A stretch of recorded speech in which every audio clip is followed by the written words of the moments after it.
Hello and welcome to another Magic Duels gameplay. Today we're taking a look at a blue-black zombies deck with a lot of tribal synergies and a lot of graveyard recursion. So let's dive right into it here, starting out with one of the all-stars in the deck, which is Cryptbreaker, single black for a 1/1 zombie with two powerful abilities. The first one costs 1 and a black, tap Cryptbreaker and discard a card to put a 2/2 zombie creature token onto the battlefield. And then the second ability here is the most powerful one, tap 3 untapped zombies you control to draw a card at the cost of 1 life. So this gives us a lot of card advantage in this deck. And the cool thing here is that this doesn't care about summoning sickness, so we can tap 3 untapped zombies that might even have summoning sickness to draw that card. This also means we can play Cryptbreaker and tap 3 zombies, including Cryptbreaker himself, to draw a card. And of course the first ability here also helps get the 3 zombies to activate the second ability. So all that for just a single black mana for a creature that could take over the game all by himself. Next up we have one copy of Graf Harvest as kind of our finisher card, single black for an enchantment that gives all our zombies menace, so makes them a lot more difficult for the opponent to block them as they need 2 blockers for just 1 zombie. And then also an activated ability that could come up but is not the reason we're playing this card, but for 4 mana we can exile a creature from our graveyard to put a 2/2 zombie creature token onto the battlefield. Next up we have Dark Salvation, which is a very powerful removal spell that also puts zombies into play. So for double X and black we can put X 2/2 zombie creature tokens onto the battlefield, and then up to 1 target creature gets -1/-1 for each zombie creature we control. So usually we're gonna cast this for 5 mana. Then this means we get to put 2 2/2 zombies into play, and then a creature an opponent controls gets -1/-1, which on average is going to be -4/-4 by turn 5, since we'll have 2 zombies in play already, and then 2 more zombie tokens means 4 zombies total, so the opponent's creature gets -4/-4. The cool thing though is that this is a very flexible card, so in the late game we might be able to make 3 zombies, or we can even cast this for a single black mana if we already have a bunch of zombies in play, just to use this as a removal spell and without making any zombie tokens. So very versatile card and a very powerful one as well. Next up we also have a Jace, Vryn's Prodigy in this deck, because we have a lot of instants and sorceries. We also want to put a lot of cards in our graveyard, so Jace fits pretty nicely into this deck, since it gives us a looter ability that will transform pretty quickly, giving us the ability to flashback instants and sorceries from our graveyard and control the board with a +1. So very nice addition. Next up we get to some of our zombie creatures. We've got 4 copies of Screeching SKaab, which doesn't look very impressive since it's 2 mana for a 2/1 zombie, but when he enters the battlefield we get to put the top 2 cards of our library into our graveyard, so this kind of fuels a lot of our synergies that require a lot of cards in the graveyard, and it's still a zombie, so it enables a lot of our zombie synergies, so a pretty decent card in the deck. And next up we have 3 copies of Shambling Ghoul, which is slightly bigger than our previous zombie but doesn't have any particularly great synergies, just comes into play tapped, but is a 2/3 for 2 mana, so it's pretty large for a 2-drop. Next up we have Compelling Deterrence, which is pretty sweet. So for 2 mana we get an instant that says return target non-land permanent to its owner's hand, so kind of like a disperse that we can use on creatures, but also cards like planeswalkers.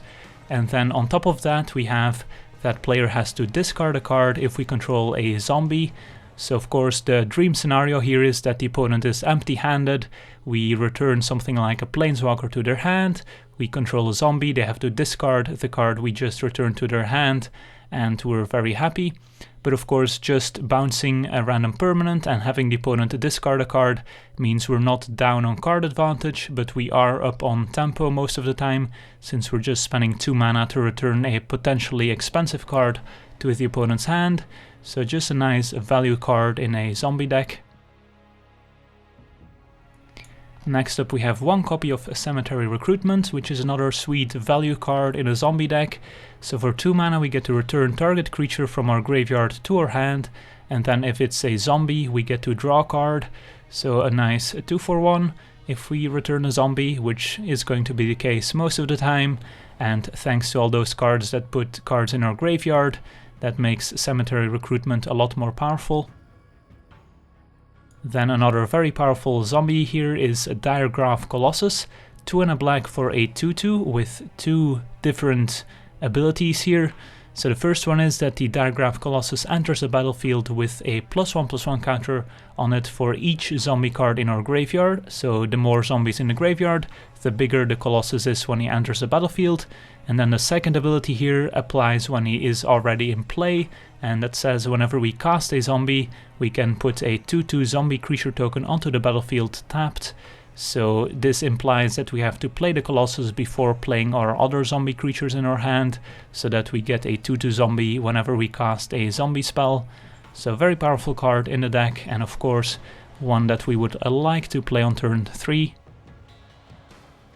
And next up we have Flashback Marauder, which is kind of a removal spell but also a zombie at the same time. So for 2 and a black we get a 3/1 that says when he enters the battlefield each player sacrifices a creature. So we can sacrifice the Marauder himself or another smaller zombie if we would prefer that. And of course the opponent also has to sacrifice a creature.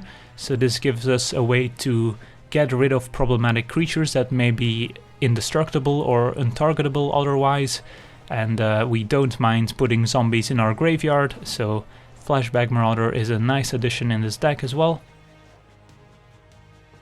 Then we have Liliana's Elite, which is one of the payoff cards for putting a lot of creatures in our graveyard, since for 3 mana we get a 1/1, but he gets +1/+1 for each creature card in our graveyard. So this one can become very large very quickly if we can put a lot of creatures in our graveyard, and of course also a zombie himself. And next up we have a Murder, 1 and double black for an instant that says destroy target creature, no questions asked, it doesn't matter how large a creature is. This is a nice unconditional removal spell and a nice addition to the deck. We also have Liliana, the Last Hope, nice planeswalker that synergizes nicely in the deck. So 1 and double black for a 3 loyalty planeswalker. Her +1 says up to 1 target creature gets -2/-1 until end of turn. So if the opponent doesn't have any creatures in play, we can still +1 without having to target any creature. Then the -2 puts 2 cards in our graveyard from our library, and then we can return a creature card from our graveyard to our hand.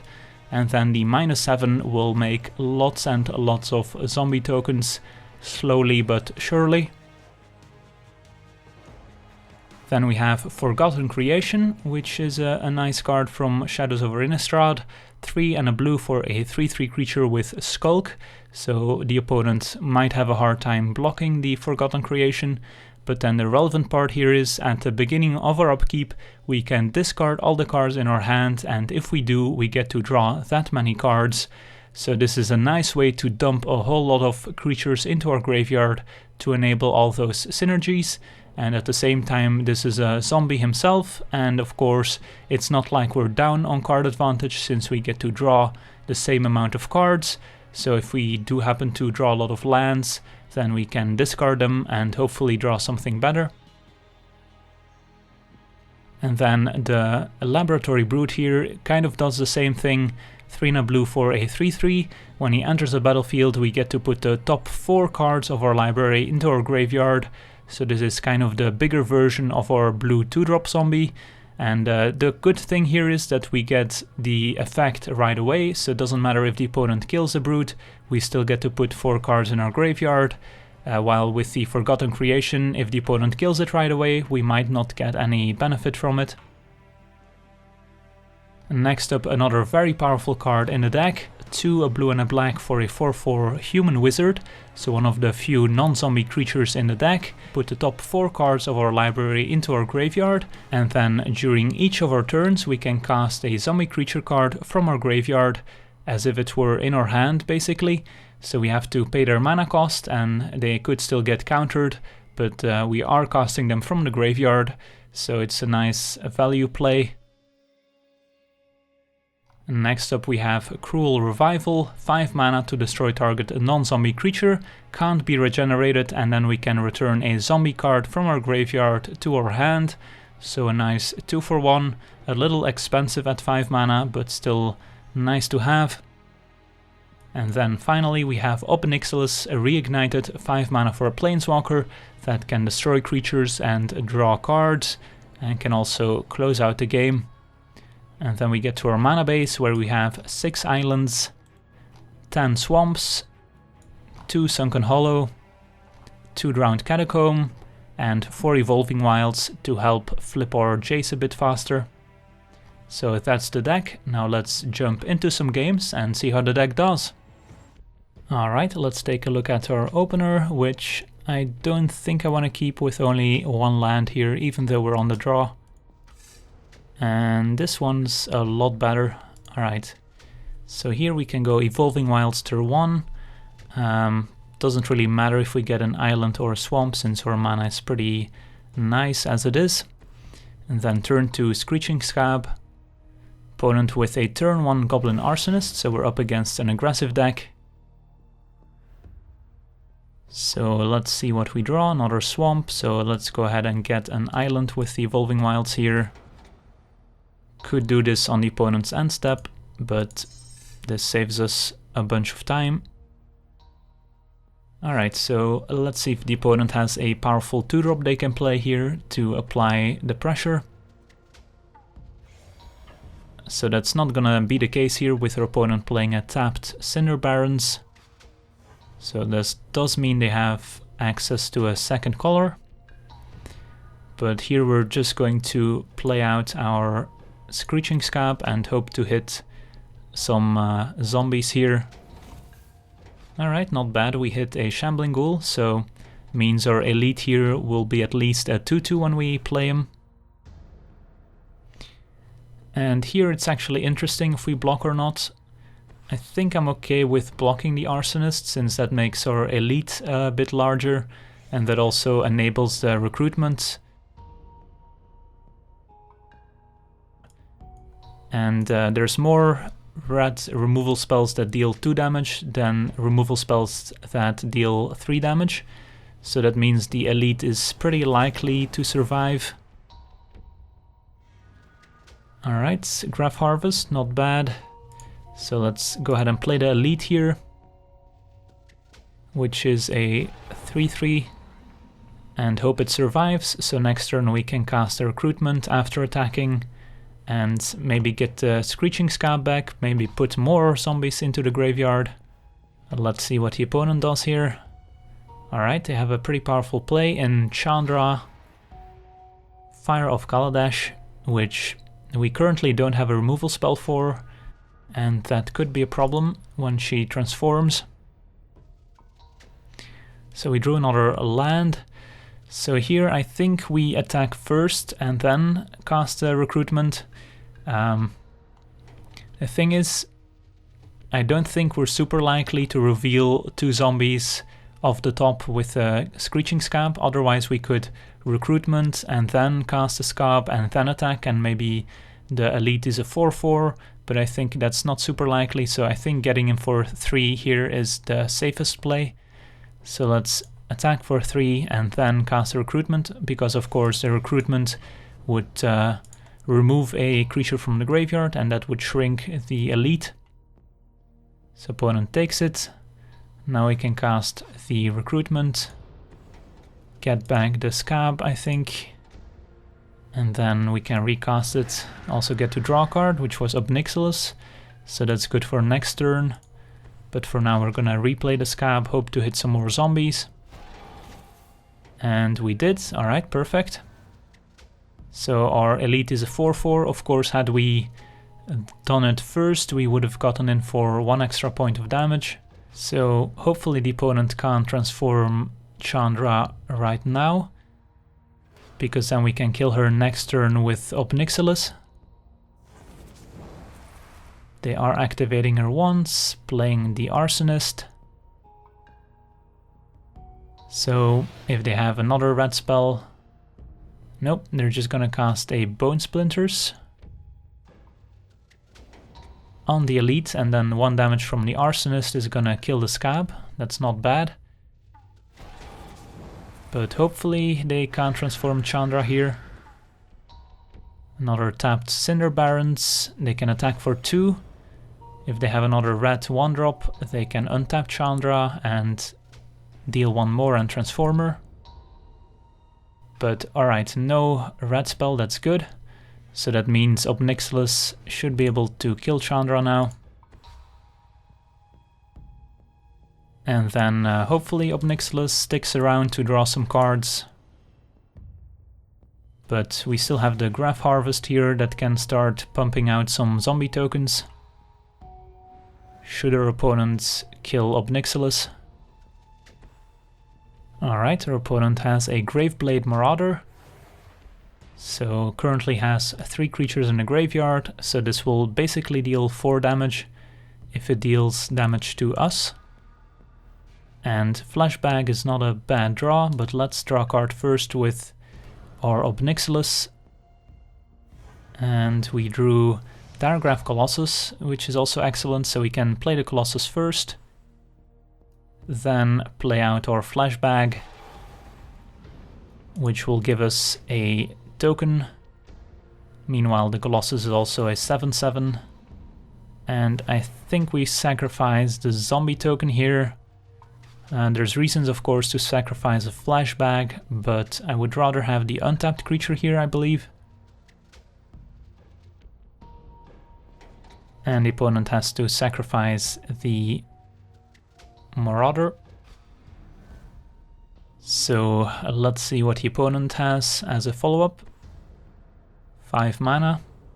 And they have Priest of the Bloodrite, which is a 2/2 that deals 2 damage to the opponent, but does make a 5/5 demon. So not bad here. But Dark Salvation is another great draw.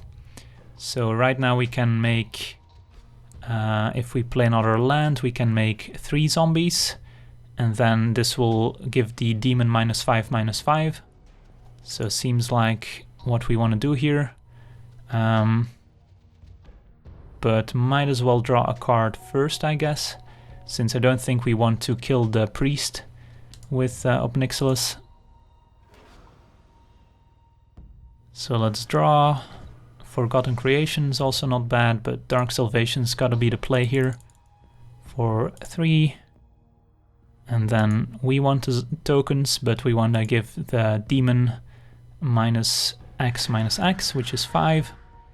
And now we get to attack, and I don't mind trading the Flashback for the priest, even though the priest would drain the opponent. And let's see if they accept. They don't accept the trade. So they want to keep the priest around. Priest deals them 2 damage, they drop to 5. So they're gonna need some sort of sweeper effect here. Read the Bones is gonna cost them 2 more life. But maybe they can find an answer.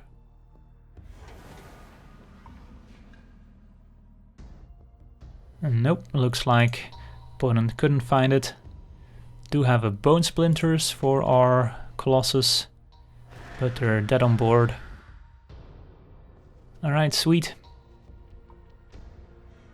So we can attack right away here, since for 1 mana our opponent can at most kill 1 creature here. And still takes 6. Alright, sweet. On to the next one. Alright, let's take a look at our opener.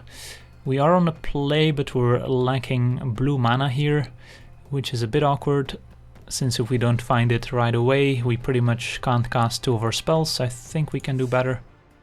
And yeah, this is kind of better. Still not great, since we don't really have any enablers for the elite at the moment. But the 2 deterrences should buy us a little bit of time if we're up against an aggressive deck. Alright, Evolving Wilds. I think we do that now. If we play the Catacomb, we could keep up the Deterrence. But I would rather play the Elite first before casting the Deterrence anyways. So I think getting rid of this tap land might be better. So let's do it now before we forget. Get us an island. And next turn plan to play the Elite. And then turn 4 we could cast double Deterrence if our Elite is still in play. Opponent with turn 2 AoE, Eternal Pilgrim, so 2/3 Death Touch that can sacrifice creatures. And another land means we're playing the Elite. And hoping it survives a couple turns. And not very impressive at the moment, but could get better. Third land, opponent can attack for 2 if they want.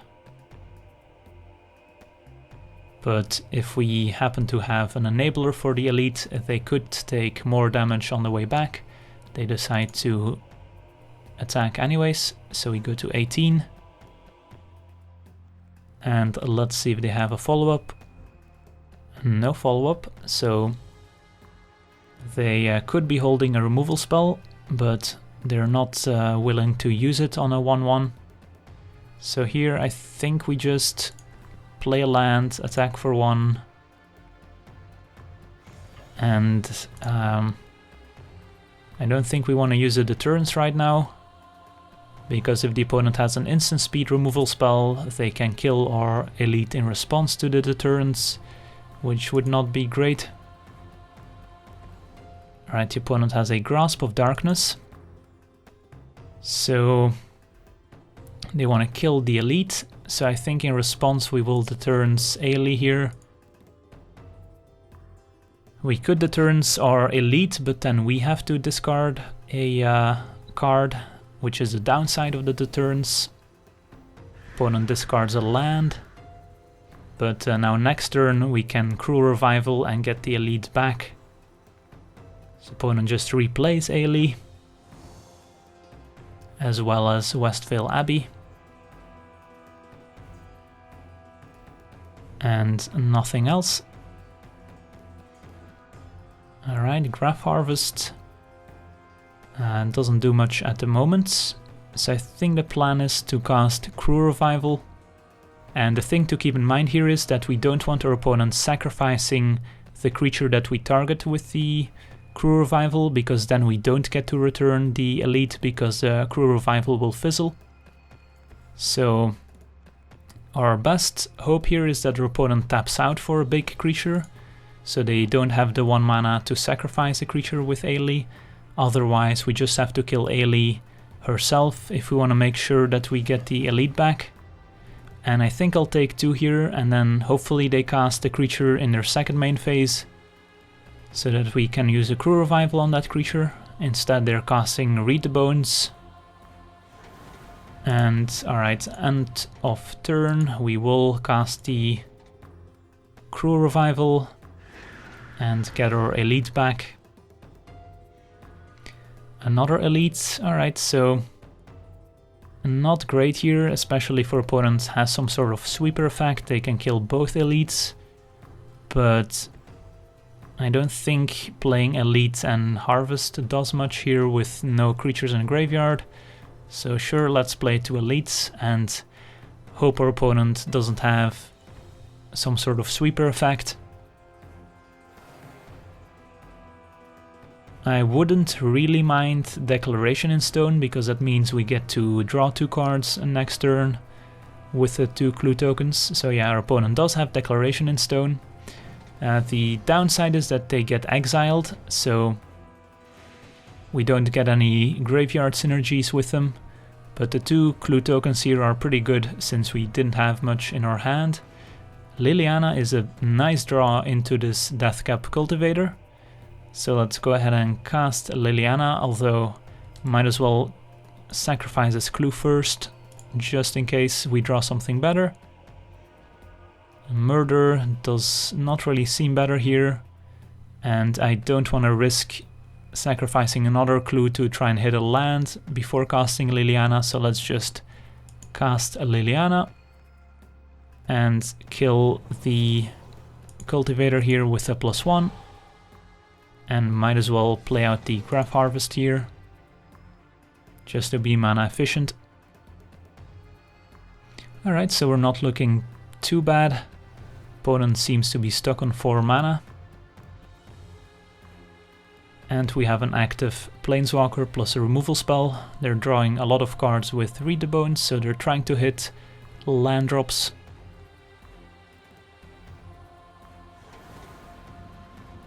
But it looks like they didn't find any lands, which is a bit unfortunate. We have plenty of lands. So we could use a -2 here,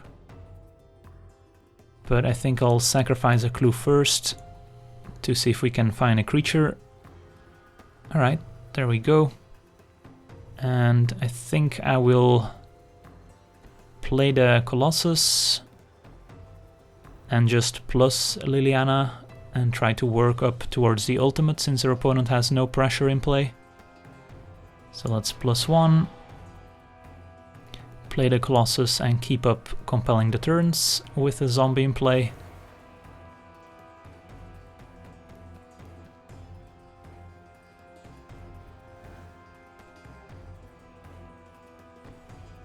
Opponent has a Nissa Vastwood Seer, which is going to get them a land. But we have plenty of ways to deal with Nissa, and she's not a problem at the moment.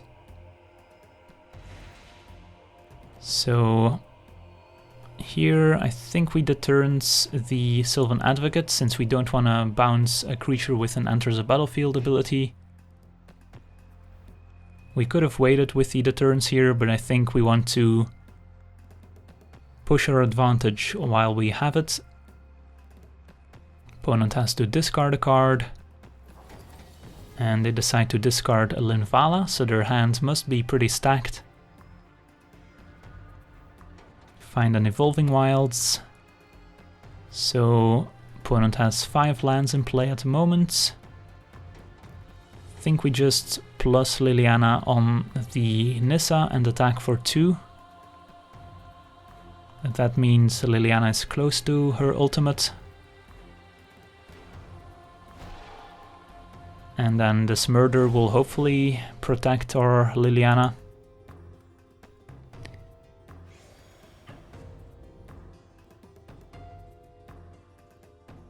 And might as well play out Evolving Wilds just to thin our deck a bit. And this can get a swamp, I believe, since we don't need all these islands. Anguished Unmaking is unfortunate, since that's going to exile our Liliana. That's one of the few cards our opponent could have to get rid of it without attacking Liliana. And since we decided not to use a minus ability, we didn't get any real creatures from it. And they replay Sylvan Advocate, and Oath of Nissa is going to look for another card. It's gonna be a Hissing Quagmire, which is pretty strong with Advocate in play. Don't think I want to murder quite yet. And we drew another Diregraf Colossus, which is not bad, I guess. So we can play a Colossus. And now the question is, do we want to murder the Sylvan Advocate or Nissa? Nissa is close to transforming, so I think we have to kill the Nissa here. And then with Graf Harvest in play, that means we can still attack our opponent with a Menace.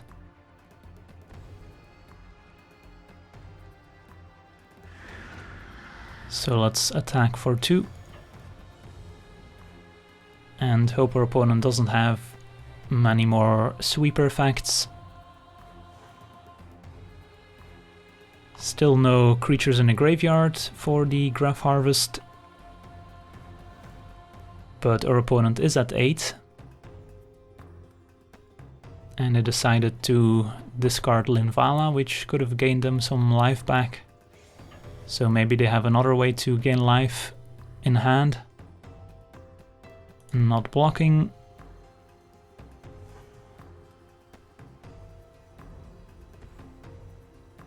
Quagmire gets played. Cultivator gets played. And Nissa, Voice of Zendikar, can make some plant tokens or can put counters on the creatures. Decides to make a plant, so that can help our opponents with blocking our zombies here. So Shambling Ghoul is not bad, since that'll make 2 zombie tokens. Question is, can we still afford to attack, since one of them will die if it attacks into the Sylvan Advocate. But I think we still need to keep attacking here, since I don't think we're winning a long game with an active Planeswalker on the other side. So now the question becomes, do we attack our opponent or do we attack Nissa? And I think we attack our opponent and try to close out the game. We could attack Nissa with all 3, opponent only gets to block 1 zombie and we kill Nissa. But if we attack with all 3 and our opponent can block 1 of them, goes to 4, and we still have 5 zombies, plus we could activate Graf Harvest, so I think we should be able to kill our opponent unless they have a sweeper, in which case killing the Nissa of course is better, but I think I'm willing to risk it. I think if they had a sweeper they might have used it last turn. Certainly close here, but I think I want to try and go for the kill. So our opponent makes the blocks we expected, can kill a plant token, and then end of turn we can exile the Colossus to put a zombie in play, and hope our opponent doesn't have a sweeper effect.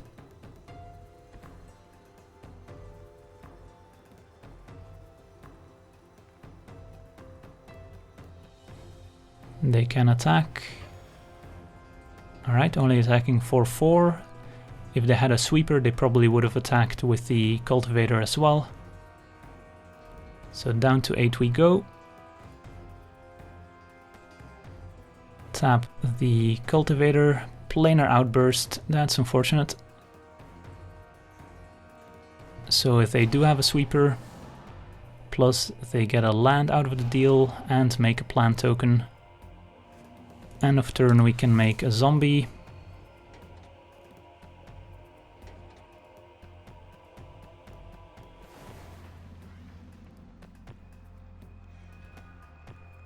Forgotten Creation. So we can't really attack, but we can play the Forgotten Creation, plus use Graf Harvest end of turn once again.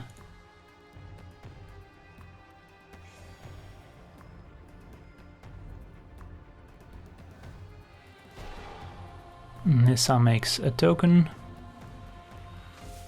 Does the 4/4 attack? It does. And I think we just take it here and hope our opponent doesn't have another sweeper.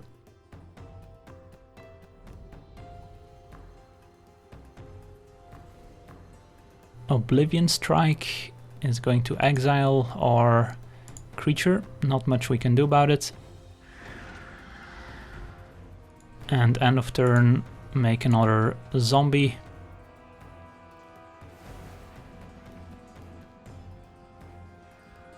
Swamp is a draw, not great. So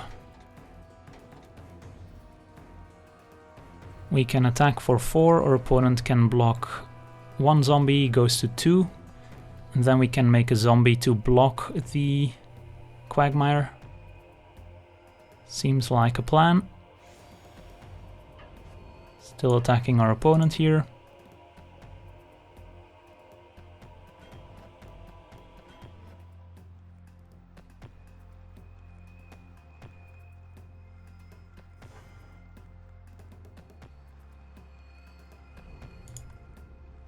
So we're not dead yet.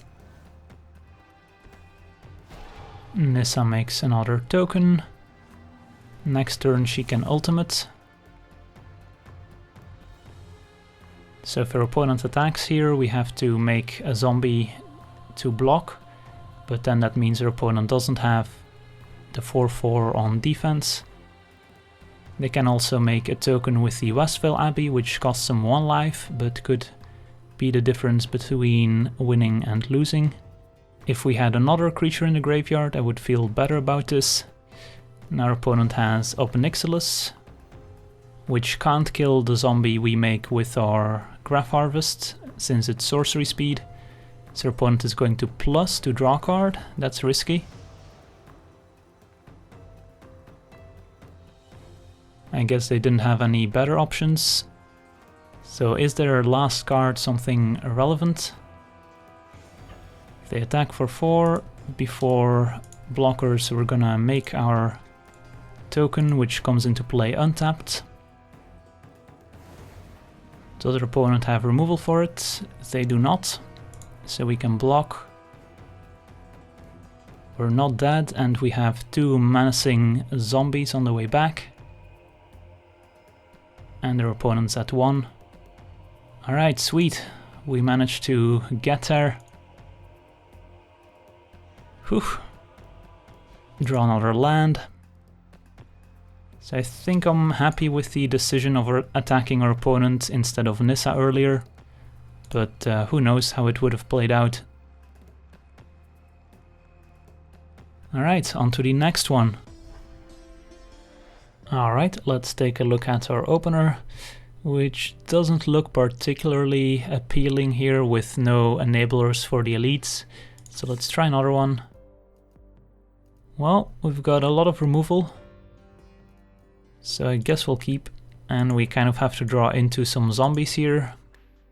Turn 1 Graf Harvest, not really where you want to be, but these murders should buy us some time at least.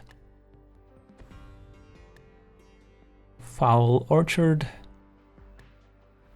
from our opponent.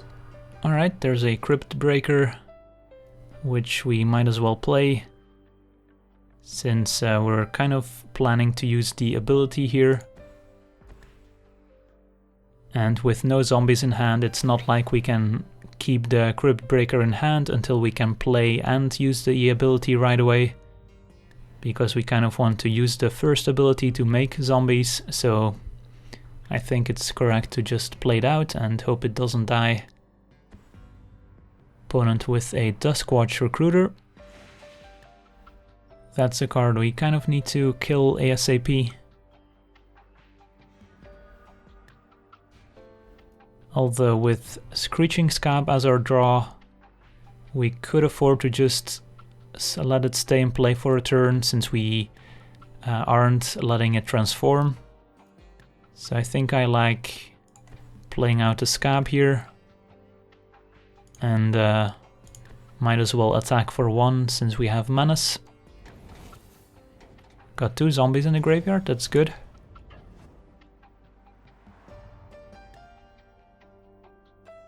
And then next turn we can either use a murder or potentially something else. Opponent can't block because of Menace, so goes to 19. And a zombie next turn would be a nice draw, since then we can start drawing some extra cards.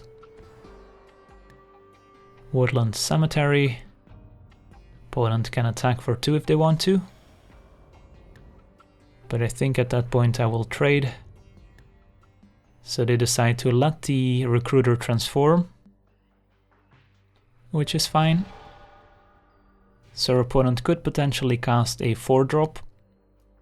But we drew this Diregraf Colossus, which is also pretty appealing, so I think I just play out the Colossus and pass the turn, planning to draw a card with the Cryptbreaker's ability.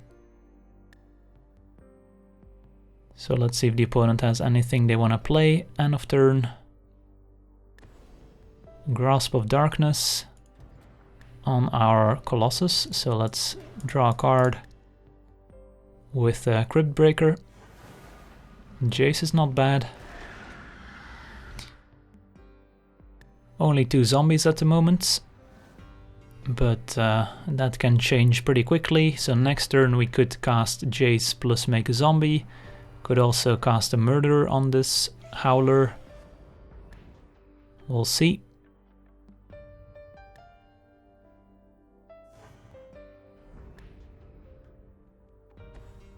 Land number 4. So opponent can potentially cast a 5-drop creature. We drew Shambling Ghoul, which is a bit awkward, since it comes into play tapped.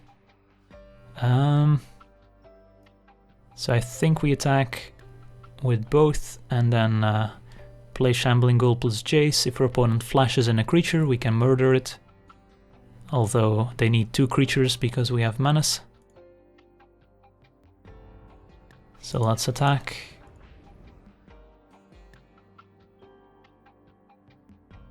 Could also make a zombie end of turn with Graf Harvest. That way we don't get blown out by a sweeper effect. And we can keep up murder. But then we don't get the Jace. So do we believe our opponent has something like Languish in their deck? They're playing pretty passively, so I don't think they're really an aggressive deck. So I'm not opposed to just shipping it and seeing what our opponent does. They didn't do anything. That's interesting, so they're just not using 4 mana that turn, which is pretty strange. So we'll take 3 here, because we want to make a zombie end of turn.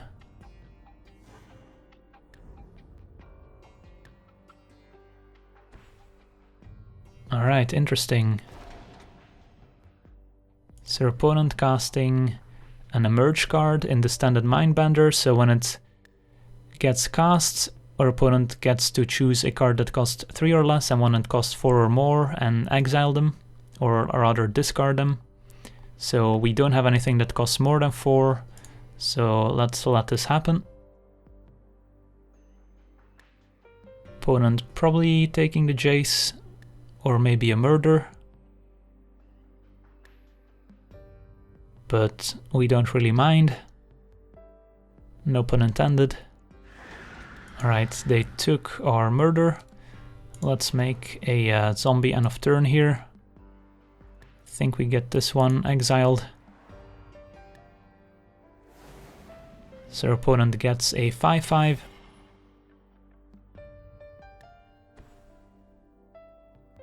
But they can't block because of Menace. And now we have to decide what we want to do. So we have a lot of options. We can attack for 5 if we want to and just cast Murder on the Mindbender. And go from there. But again, we kind of get owned if our opponent has a Languish, since they have a 5 toughness creature if we play out the Jace here.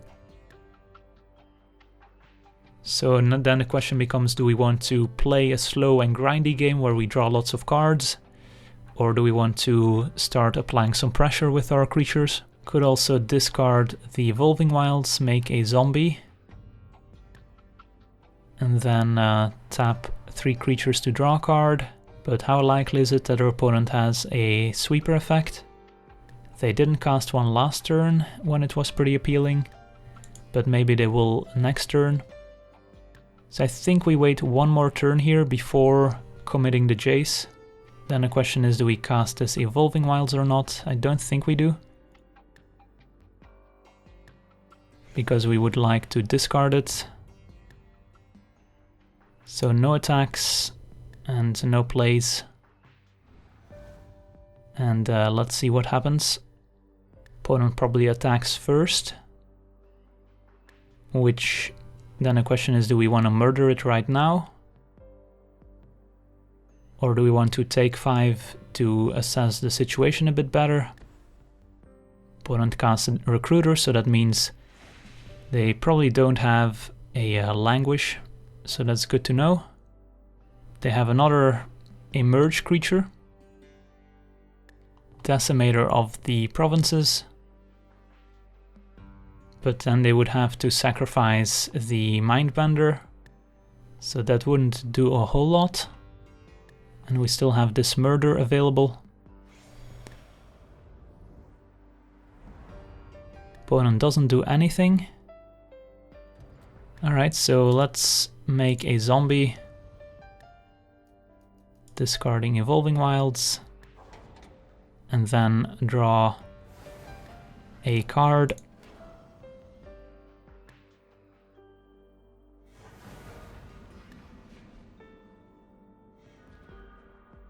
Alright, this is also interesting.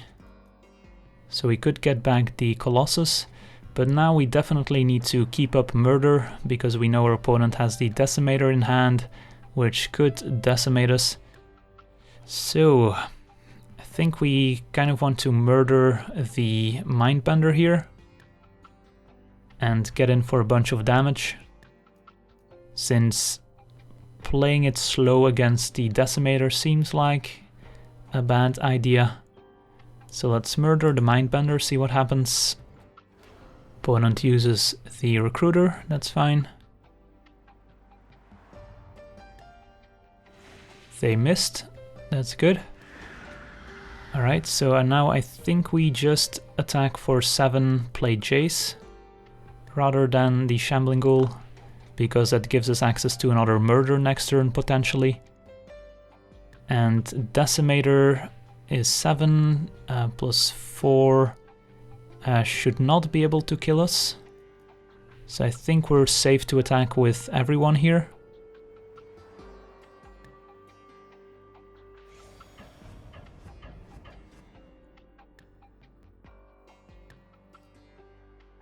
Again, our opponent can't block because of Menace. Play out a Jace. And see what happens here. 7 mana. So they could use the Recruiter a bunch. They cast a Lamphold Pacifist, which is fine.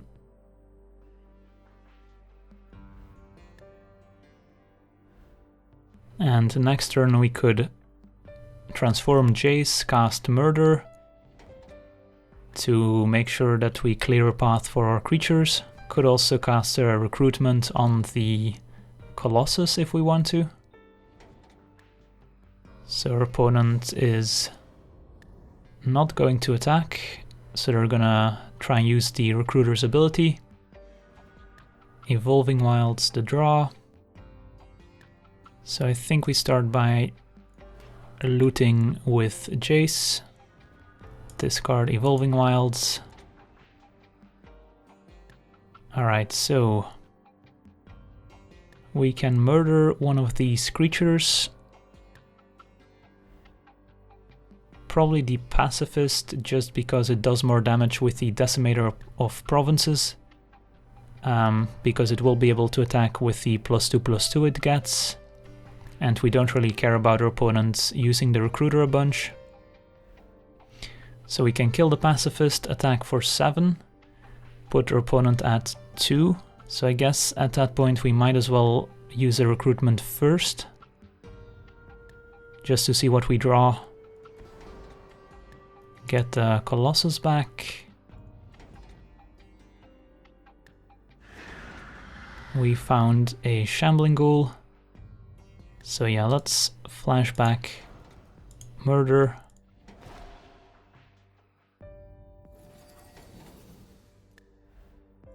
And kill the Pacifist.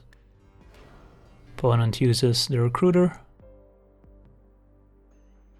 And again, Recruiter plus Decimator of Provinces is only 11 damage. So I think it's safe to attack with everyone.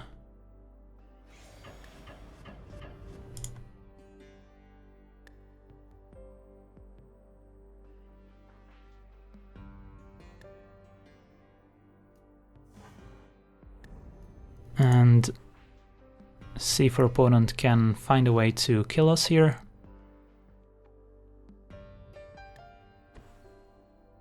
Deadbridge Shaman, that's a nice one with the new Emerge cards, since you make your opponent discard a card when you sacrifice it.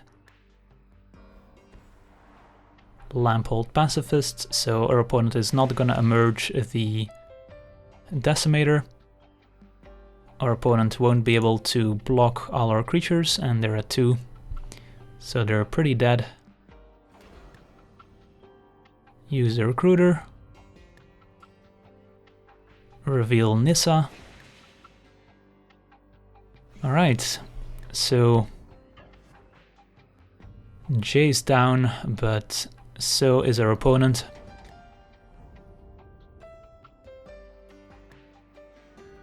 Alright, sweet. Ob Nixilis was also a good draw here, but let's just attack with everyone and call it a day. So I wanna thank you for watching, I hope you enjoyed this gameplay, and as always, have a nice day.